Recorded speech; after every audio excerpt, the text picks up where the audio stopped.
He noticed the bonus first as a number, not a feeling. It appeared in his account on a weekday morning when everything else in his life was still ordinary. Tea half finished, phone face down, inbox already filling with tasks that didn't care about his personal milestones. The figure was clean and final. No ceremony attached to it, just proof that his work had been converted into something measurable. For a while he didn't tell anyone, not because he was hiding it exactly, but because he knew what family news turned into in his house.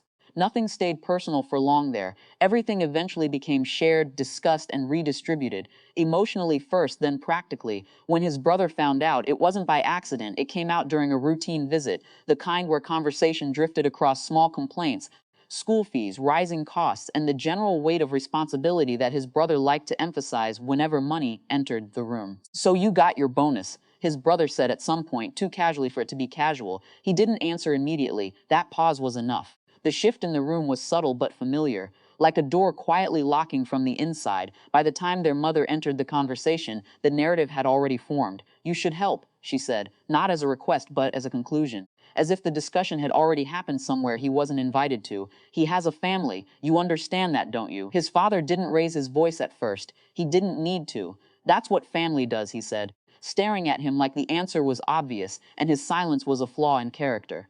"You're not thinking properly. You only think about yourself." The word selfish wasn't used yet, but it was already in the air, waiting. His brother leaned back slightly, as if the outcome had already been negotiated. "Half is fair," he added.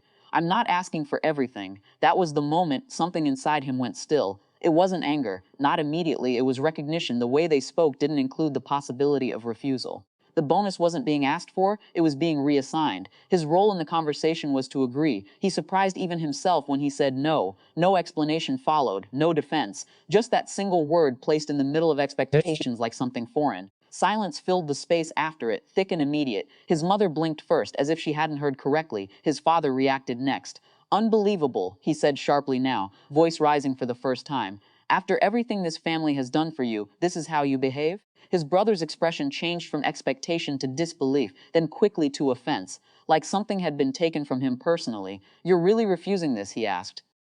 "I've got responsibilities," the narrator didn't argue. He didn't explain that responsibilities weren't transferable in the way they were describing them. He didn't mention the late nights, the missed weekends, the years of building towards something they were now treating as excess.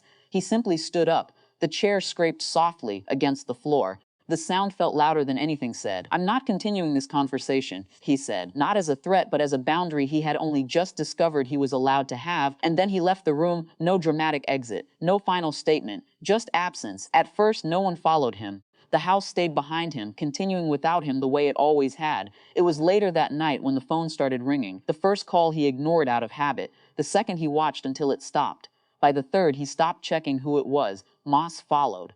Short at first.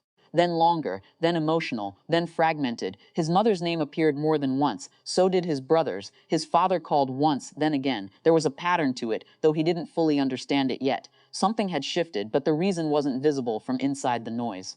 It wasn't until the following afternoon that clarity arrived from outside the family entirely. An email from HR, formal, structured, almost indifferent in tone. The bonus allocation, it explained, was individual performance-based compensation. It had been processed according to policy. It could not be redirected, split retroactively, or transferred. There was no emotion in the message. That was what made it final. He read it twice, then a third time, not because it changed, but because something in him needed confirmation that reality was not negotiating with anyone.